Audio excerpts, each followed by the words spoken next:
Alright, what's up guys? It's Dell here, and welcome to our 7th episode of our third-party model kit news and announcements videos.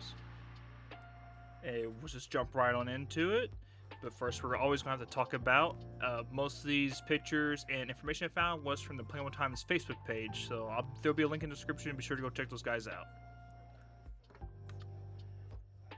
Mecha Core Industry announced that they're doing an Oberon version 2.0, which is now in this much more edgy Shadow the Hedgehog color scheme. Still rocking the same gold inner frame though, and coming with the same like pin quill bits.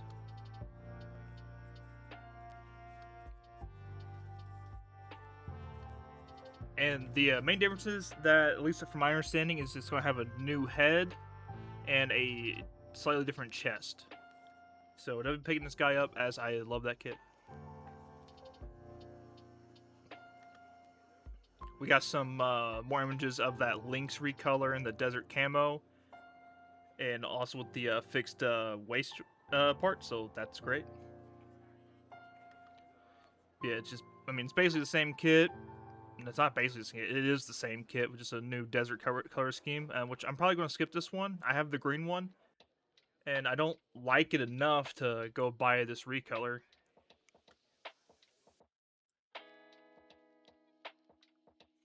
We got this real grade 144th bootleg of the Gundam 2.0, ARC 78-2, but now in clear. I've never been a huge, super duper fan of like clear kits, but I know a lot of people are, so this will be good for them. We got a newer kit announced by Mononuclear, the Xiangyu. I think I'm going to try and pronounce that. And these are actually smaller scale, like full-on model kits, so that'll be something cool to look forward to. But you can still, even though it's smaller, it still has plenty of good detail in it.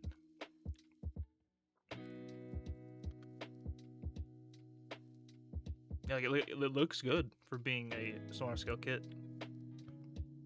You see, there it is next to an iPhone 15 for some reason. But hey, if you have an iPhone 15, it'll be a little bit bigger than that. We got some more information about that 100 Camphor Amazing coming out. So you got the box. That's the instruction manual, my bad.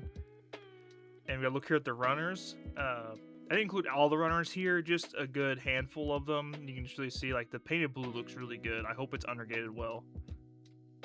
And you got some painted silver parts. Some more good blue. And then there's a look at the metal inner frame. And there are some Chinese reviewers that already got to this kit, and according to them, it builds up more like a full mechanics kit than a master grade, which is to be expected with a metal inner frame since most of the inner frame is there already for you. So, I mean, hey, I ain't hating. Got this Yaya G Gelgoog model kit. I have no idea what this is based off of, like this design of the Gelgoog, so I'm sure someone will tell me down in the comments what this is. To me, it looks way too skinny to be a Gelgoog. See, with the big gun. Of course, you got the twin beam Naginatas. And the action base seems to have storage on it, so that's cool. Not super interested in picking this one up, just because I like my Gelgoogs on the thick side. Remember in a couple videos ago, I showed off the Debon Metal Build 100 High New Gundam bootleg. Not really a bootleg, but they took a metal build figure and make it a plastic model kit. But that looks like they're doing a version with a metal inner frame, so I might be a little bit more interested in picking this one up. I mean, but I don't know. Deban's still Deban. You can see Lice parts don't look the best. You see, I'm going to use my mouse here to point out some, like, that doesn't look very good right there. That looks pretty nasty. So, who knows? But the option's there, and it should be way more stable and hold the weight of everything, at least. But I haven't built it, and I have no idea how good the build is. But just judging from Devon's, my previous Devon experience, it's not going to be great. Got this weird bird kit, the Jutian Kunping model kit. It can transform into a bird and fish mode. So you can have a bird or a fish. You know what that means? Fish see there it is in bird, and I see closer to like a little, like a whale mode. But hey, it's still kind of cool. It's different at least. You know, we don't see too many just like straight up beast style model kits. So I mean, I'll take it. You see here that the bird mode's going to have a roughly wingspan of 54 centimeters with a total height of 23 centimeters, and then the fish form is going to be 40 centimeters, like total wingspan, and about a height of 26. So fairly large. Playable Loving Alien is doing another Jeda. They are just milking this Rocky Q design for everything it is worth. But hey, the Jeda cannon looks dope. I haven't reviewed any of these yet. I have both the two previous releases in the backlog. From what I understand, they're pretty rough, but they fixed a little bit of it in the Amuro Ray custom version, so maybe they repeat that and improve even more so in this Jeda cannon. Which, if you want to see some good reviews on this, head over to Joe's Gunpla Garage here on YouTube. I'll throw a link down in the description to his, because he's reviewed both of these, the regular Jeda and then the Amuro Custom. So, I'll pretty well the same kits as before, but just with new, probably looks like to be a new backpack, the arm units, and then the cannons on the back there. Maybe some new chest armor there. It comes with beam rifle, beam sabers, and still has the Amuro Ray sticker, even though I'm pretty sure Amuro Ray never piloted this version of the Jeda, but hey. Got this Quangxing. I'm butchering all these names. But this is a transformable model kit with a little bit, probably a little bit parts forming involved, but I mean, it looks cool. Got like, you can see the jet kibble on the back there. Tons of weapons. There's in jet mode, which always looks pretty sleek, but none of the pictures they show the underneath of it. Show me the underneath. So there you go. Got a beam saber there, beam rifle. There's some guns there on top. Some smaller guns as well, with some arm units there. And there's the big rifles there on top. And this is what I'm meaning, so you can get a look at how this is going to work. So, because over here you have the main plane backpack, and then you have the cockpit here, and this little, there's the pilot figure. I guarantee you this is going to be 80% parts forming and 20% transformation. I think there's already reviews of the Chinese on this kit, so I'll have to check those out, but definitely might pick this guy up just because it's different. Alright, and that was really it. There wasn't much release that we can really talk about. So hopefully, you know, the next 2 weeks we'll have more out to cover.